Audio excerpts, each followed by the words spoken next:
Hello everyone, TMMgamer here, bringing you episode 3 of my Spec Ops 3-star guides. Now this episode is going to cover the mission Hit and Run. However, before I dive into the gameplay, there are just a few things I'd like to update you on. I know I said I'd bring an Ultimate Team episode out either today or yesterday, but unfortunately the EA servers have just been woeful. I mean, the last 3 games I've played I've been disconnected from early when I was winning, and that sucks, so I'm not going to play Ultimate Team or FIFA Online at all until EA sort their crappy servers out. So who knows how long that'll be. I'll keep trying every day or so just to see how it goes, but if I don't get a FIFA video out in the next few days, that's why. And secondly, I think I have decided what I'm going to do for my 300th subscriber. I'm not going to spoil a surprise yet, but I think most of you will be quite happy with what I'm going to do anyway, so that's something to look forward to. But right, let's get right into the gameplay. Now, Hit and Run is a mission where there are a finite number of enemies.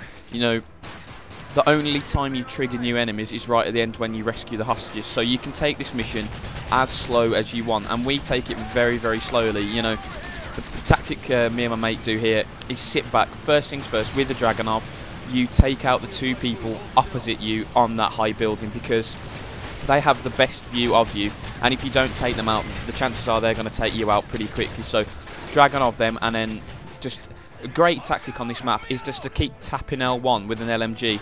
If you keep tapping L1 with an LMG, you'll switch targets and you'll shoot people you don't even know are there, and that happens quite a few times. You know, I'm just shooting by tapping L1, it locks onto targets and it takes people out that I didn't even know were there, so that's a very, very good tactic. You know, the key part of this map as well is trying to stick together as much as possible, staying as close as you can, because there's nothing worse than going off and trying to be a Rambo hero, getting killed on the other side of the map, and then your teammate having to slog it through 10 or 15 enemies to get to you, because the chances are he isn't going to do it. So, you know, take your time, stick together, and this map will be very, very easy for you, as it ends up turning out here.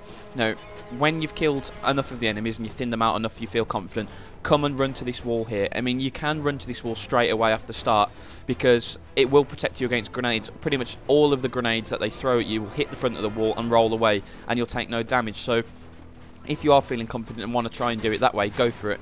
But whatever way you do, this is the building you'll come to first. You know, this is a building where a target is, and as you can see, unfortunately for me, the target is on the top floor of the building at the moment, so he's a little bit more awkward to kill. But anyway, this is a very, very good building to come to because it gives you cover. From the rooftop you can snipe a lot of people around the hostages, and you'll see me doing that in a bit. So this is a really good building to come to. There's also only one really way in. You know, I know there's 2 doors, but if you get a teammate to sit on the stairs, watching the stairs, there's only one way they can come in. I think that's what my mate will do in a little bit here. He'll get his MP5 out, sit on the stairs, and just act as a tail and Charlie while you know, I try and take out this guy above me. But you know, the trick is not to try and get here too early. You know, in the first few attempts me and my mate did, what we did is we just shot those 2 people on the building and pretty much immediately rushed it to this room here. And you get such a massive incoming weight of fire that, you know, we were forced to drop back. And then in the act of dropping back, we got shot and killed, you know. So it's all about taking your time on this level, especially when you're on Veteran, because Veteran really gives you very little margin for error. You're either, you know, fine or you're dead. You know, there's very few times you can escape getting shot.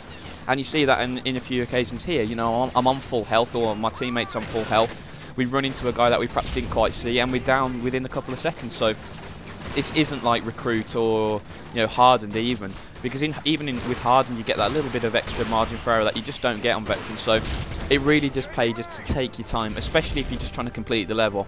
I mean, I understand if you're going for the record or whatever, you've got to be aggressive, you can't just sit back, but if you're just trying to do this as easy as possible, I thoroughly recommend sitting back with a longer range weapon like a sniper rifle or a light machine gun, picking off as many enemies as you possibly can before they get into a range where they can do you damage, and this is the tactic that works perfectly here. Obviously, you know, it isn't without its risk. You see us get picked off every now and again, but the fact is, you know, we die and we go down a lot less often than we would do if we just went with the MP5s and tried to charge, because, you know, if you just turn the corner and bump into someone, you're going to get downed.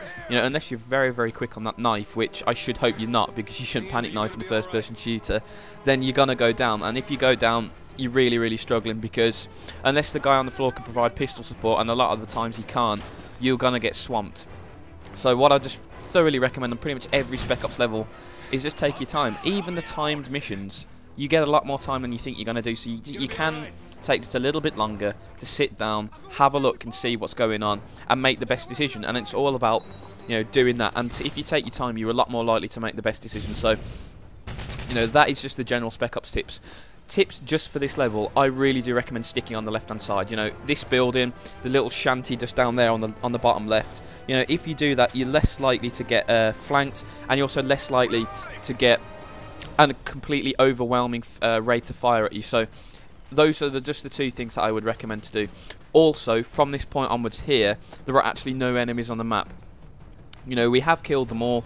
We are going to rescue the hostages now, and we will set up in a way that makes defending the hostages a lot easier.